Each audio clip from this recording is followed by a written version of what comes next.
Even now, with the weight of a crown long settled on my head and the silver of age in my beard, the memory of the valley of Elah returns to me as sharp as the desert wind.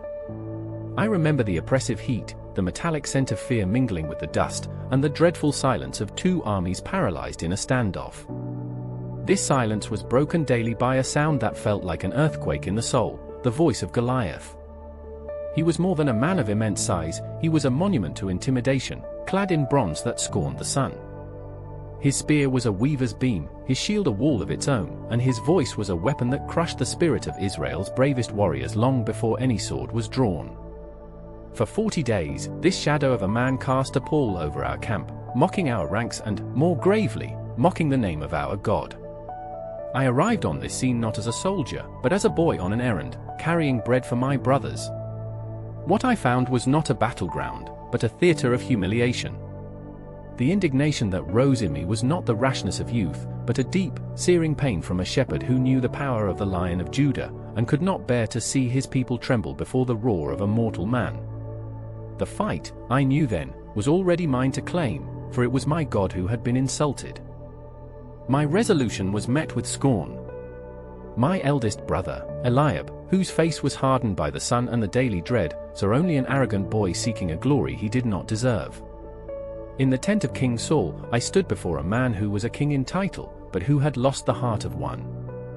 He was a giant in his own right, yet he cowered before the Philistine. He looked at my youth, my shepherd's hands, and saw only a lamb being led to slaughter. To appease his sense of duty, he offered me his own armor.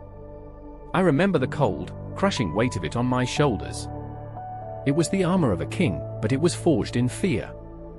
It was heavy, impersonal, and it did not fit my body or my spirit. To wear it would have been to accept that the battle would be won by human strength. I refused it. This act was not one of defiance against my king, but of ultimate allegiance to my God. My confidence was not in bronze or iron, but in the vivid memories of lonely nights in the wilderness, the hot breath of a lion on my face, the surprising weight of a bear's paw, and the surge of power from the Almighty that allowed my simple hands to tear them apart. God had been faithful then, with no one to see. He would be faithful now, before the eyes of two nations. My armor was my faith, and my weapons were my history with God. I walked toward the valley floor, leaving the silent, watching army of Israel behind me. The only sounds were the jeers of the Philistines and the beating of my own heart.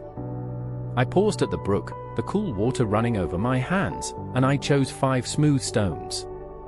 Not because I thought I would miss, but because a good shepherd is always prepared. Each stone was a prayer, a testament to my trust. As I approached, Goliath's laughter boomed.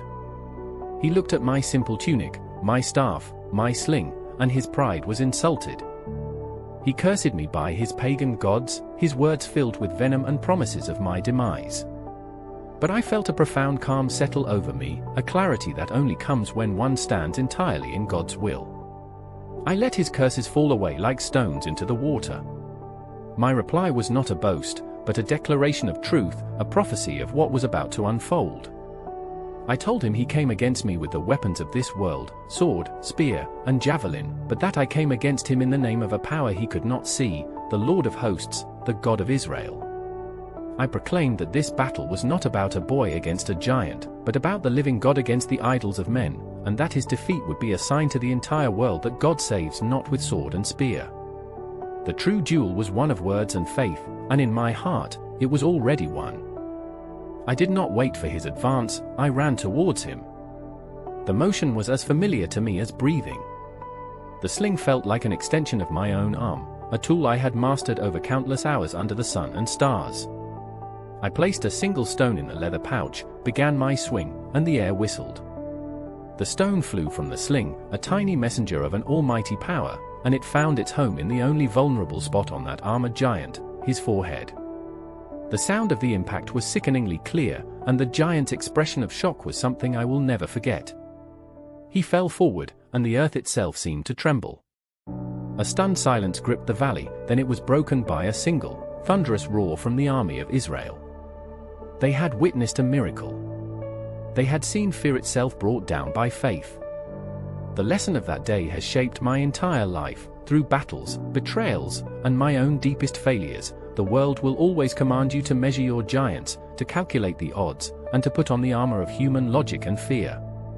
But God calls you to measure His power against the giant. The greatest battles are not won by might or by power, but by His Spirit. You must learn to face the Goliaths in your own life, be they fear, despair, addiction, or impossible circumstances, not with the world's armor, but with the simple, smooth stones of your past victories in God, and a defiant faith that declares His name in the face of the impossible.